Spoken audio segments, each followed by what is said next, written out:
Halo semua, pada video ini saya mau menjawab pertanyaan dari seorang pengunjung yang meminta penjelasan khusus untuk beberapa pertanyaan ini. Apakah Tuhan harus mati dulu untuk menebus dosa manusia? Apakah Tuhan tidak bisa mengampuni saja bagi orang yang percaya dan memohon ampun dengan sepenuh hati? Kasihan deh Tuhan Yesus yang katanya tidak berdosa itu harus menerima beban dosa-dosa manusia. Menarik ya pertanyaannya. Jadi kita langsung mulai aja ya.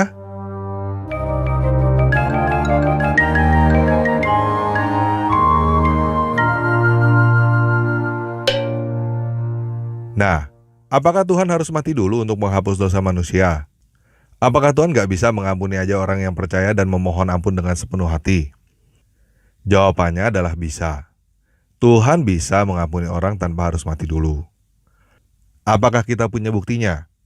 Ya. Salah satu contohnya di dalam Matius 9 ayat 2, Markus 2 ayat 5, Lukas 5 ayat 20 mencatat bahwa Yesus sudah mengampuni orang sebelum dia disalibkan. Di situ Yesus berkata kepada orang lumpuh bahwa dosa orang itu sudah diampuni. Apakah benar dosa orang itu sudah diampuni? Ya. Seperti di dalam Matius 9 ayat 6, Markus 2 ayat 10, Lukas 5 ayat 24, Yesus berkata bahwa supaya kamu tahu bahwa anak manusia berkuasa untuk mengampuni dosa, Yesus berkata kepada orang lumpuh itu, bangunlah dan berjalanlah. Maka orang lumpuh itu bangun dan berjalan.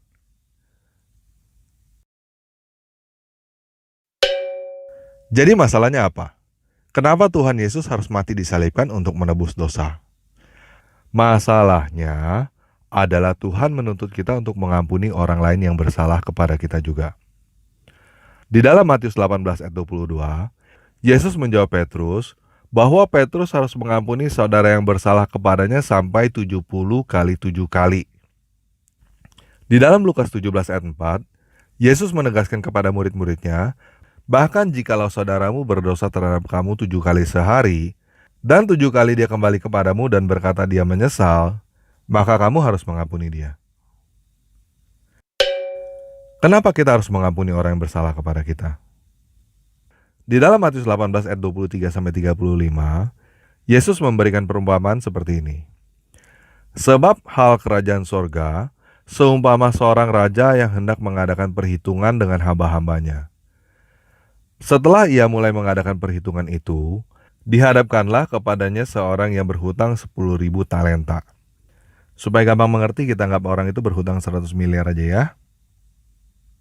Tetapi karena orang itu tidak mampu melunasi hutangnya, raja itu memerintahkan supaya ia dijual beserta anak istrinya dan segala miliknya untuk pembayaran hutangnya.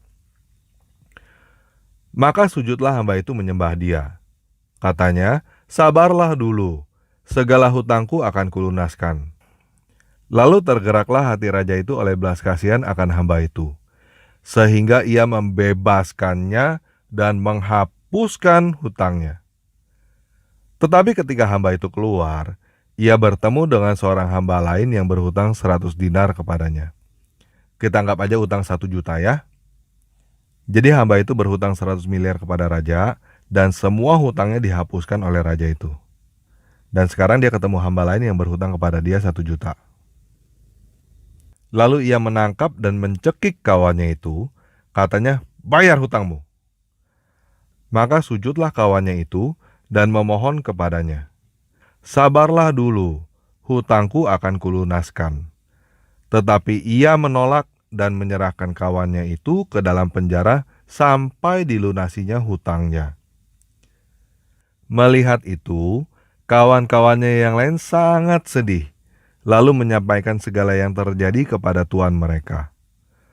Raja itu menyuruh memanggil orang itu dan berkata kepadanya, hei hamba yang jahat, seluruh hutangmu telah kuhapuskan karena engkau memohonkannya kepadaku. Bukankah engkau pun harus mengasihani kawanmu seperti aku telah mengasihani engkau? Maka marahlah tuannya itu dan menyerahkannya kepada algojo-algojo, sampai ia melunasi seluruh hutangnya. Maka Bapakku yang di sorga akan berbuat demikian juga terhadap kamu apabila kamu masing-masing tidak mengampuni saudaramu dengan segenap hatimu. Jadi jelas ya? Apakah Tuhan bisa mengampuni dosa begitu aja? Bisa. Tuhan bisa begitu aja tidak menghitung semua dosa-dosamu, dan hal itu sudah Tuhan lakukan. Tetapi Tuhan menuntut kamu juga mengampuni orang-orang yang bersalah kepadamu.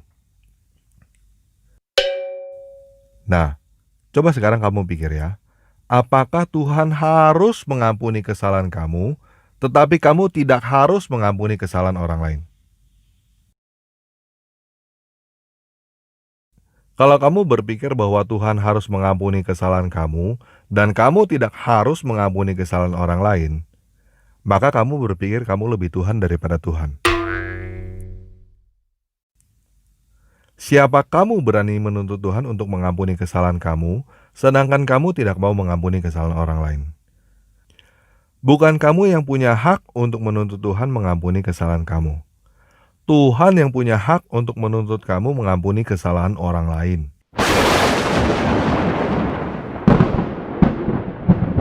Jadi sebelum bertanya apakah Tuhan tidak bisa mengampuni begitu saja, coba tanyakan itu kepada dirimu sendiri. Apakah kamu bisa mengampuni orang lain begitu saja? Nah, sekarang saya mau menyampaikan pertanyaan Yesus di dalam Matius 9 ayat 5, Markus 2 ayat 9, Lukas 5 ayat 23. Manakah yang lebih mudah? Mengatakan dosamu sudah diampuni, atau mengatakan bangunlah dan berjalanlah? Coba jujur kepada diri kamu sendiri. Apakah kamu mudah mengampuni orang yang bersalah kepada kamu? Oh, orang itu sudah menghina saya. Oh, orang itu sudah memperkosa. Oh, orang itu sudah membunuh. Oh, saya sudah baik sekali kepada orang itu, tetapi orang itu jahat kepada saya. Oh, saya tidak masalah mengampuni orang, tetapi kalau orang itu sampai berani melakukan ini, saya akan balas beberapa kali lipat lebih jahat. Saya tidak bisa memaafkan orang itu karena orang itu sudah sangat menyakiti saya. Pernah dengar orang yang berkata seperti itu? Atau kamu sendiri yang berkata seperti itu? Pernah dengar mata ganti mata, gigi ganti gigi, hutang darah dibayar darah? Hutang apa yang lebih mahal daripada hutang nyawa? Nah, semua hutang inilah yang dibayar oleh Yesus dengan darahnya sendiri. Termasuk hutang orang lain yang bersalah kepada kamu, sudah dibayar lunas oleh Yesus Kristus. Sehingga kamu sudah tidak punya alasan untuk tidak mengampuni orang yang bersalah kepada kamu. Walaupun kamu berkata bahwa orang itu hutang nyawa kepada kamu, Tuhan menjawab bahwa nyawa orang itu sudah dibayarkan kepada kamu dengan nyawa Yesus. Siapapun orang yang berhutang kepada kamu, apapun hutangnya kepada kamu, sudah dibayar oleh Yesus kepada kamu. Nyawa Yesus sebagai ganti nyawa orang-orang yang bersalah kepada kamu. Kalau kamu tidak mau menerima nyawa Yesus sebagai ganti nyawa orang yang bersalah kepada kamu, maka Tuhan juga tidak akan mengampuni kamu. Tuhan akan menghitung semua dosa dan pelanggaran kamu, yang artinya kamu akan dibuang ke dalam api selamanya. Apakah selamanya? Pasti. Kenyataannya, kamu dengan segala amal perbuatanmu tidak mampu menghindar dari kematian. Jangankan surga, kamu bahkan gak punya apa-apa untuk menuntut Tuhan membangkitkan kamu dari kematian. Tuhan gak punya hutang apapun kepada kamu. Dan sekarang kamu menolak Tuhan membayarkan hutang orang lain kepada kamu. Kalau kamu menolak nyawa Yesus yang sudah diberikan kepada kamu, berarti pemberian dari Tuhan tidak berharga bagi kamu. Atas dasar apa kamu berpikir bahwa nyawamu berharga di mata Tuhan?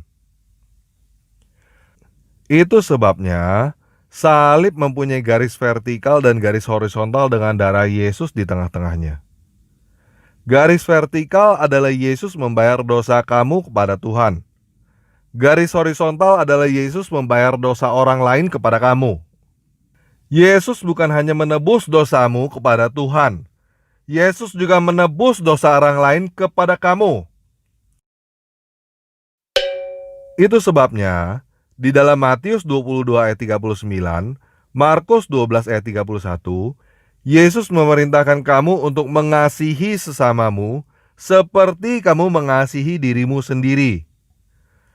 Dan perintah mengasihi sesama manusia itu setara dengan mengasihi Tuhan.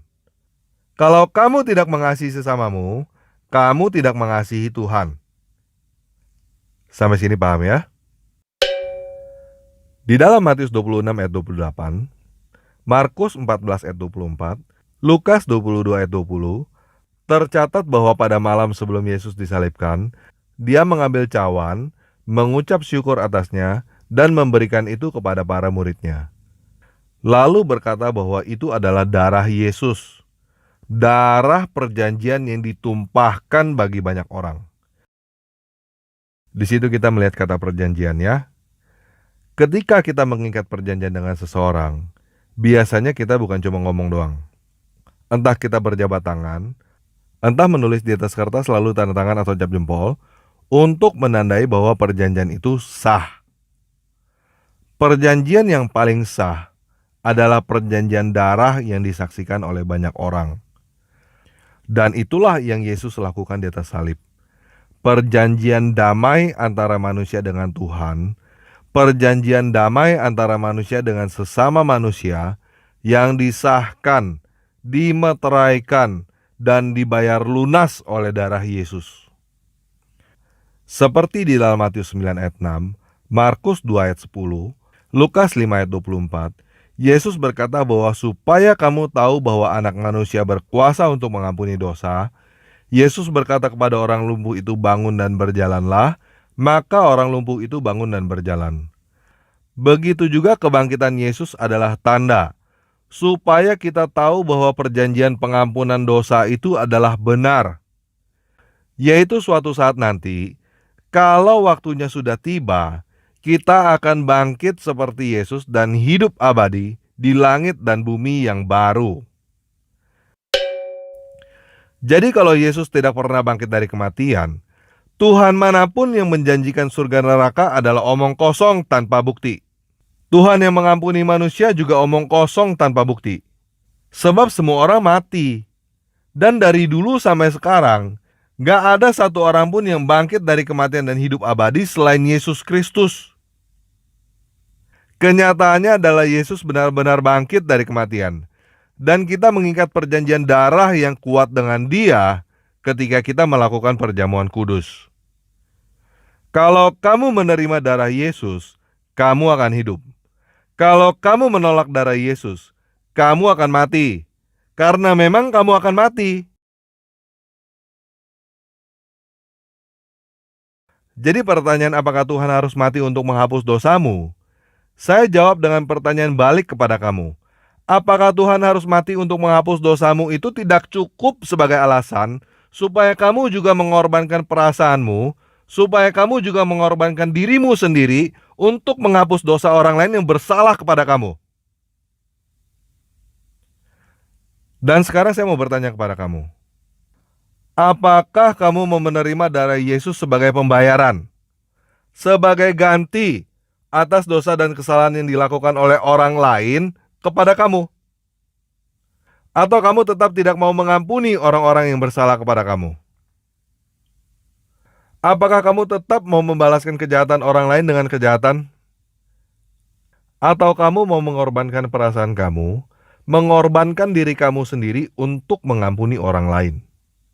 Seperti Tuhan udah lebih dulu mengorbankan dirinya untuk mengampuni kamu. Apakah kamu mau memilih hidup atau mati? Kalau kamu memilih hidup, kalau kamu mau menerima darah Yesus sebagai pembayaran atas kesalahan orang-orang yang bersalah kepada kamu, kalau kamu mau mengampuni orang-orang yang bersalah kepada kamu, ikuti doa ini sekarang ya. Yesus, Aku menerima perjanjian baru yang disahkan dengan darah-Mu. Sekarang juga aku mengampuni semua orang yang bersalah kepadaku, karena aku telah lebih dulu diampuni. Dan sekarang aku menerimamu sebagai Tuhan dan Juru Selamatku pribadi. Amin.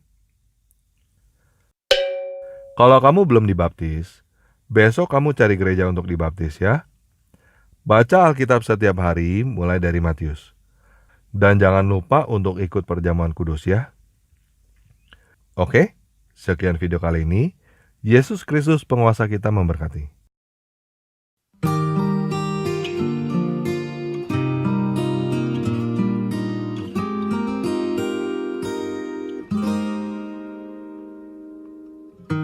坦然无惧，我来到施恩的宝座前，将你的名所当得的荣耀归给你。凡亲近你的必须借着血的献祭，你只一次献上自己，拯救我到底。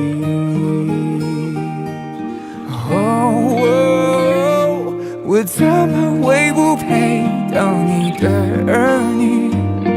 你赦免了我的罪孽，你是我的肩，慈爱和怜悯，你全心听我的声音。主，你像我样怜安慰和帮助，将平安充满我的心。主，你保护我，保护我性命，至高者你建立我心。Yeah, come on. 坦然无惧，我来到施恩的宝座前，将你的名所当的荣耀归给你。凡亲近你的必须借着血的献祭，你只一次献上自己，拯救我到底。我怎么会不配当你的儿女？你赦免了我的罪孽，你是我的肩，慈爱和怜悯，你全心听我的声音。主，你像我样怜安慰和帮助，将平安充满我的心。主，你保护我，保护我性命，至高者你建立我心。诸神之中，谁能与你相比？你的作为也无可比。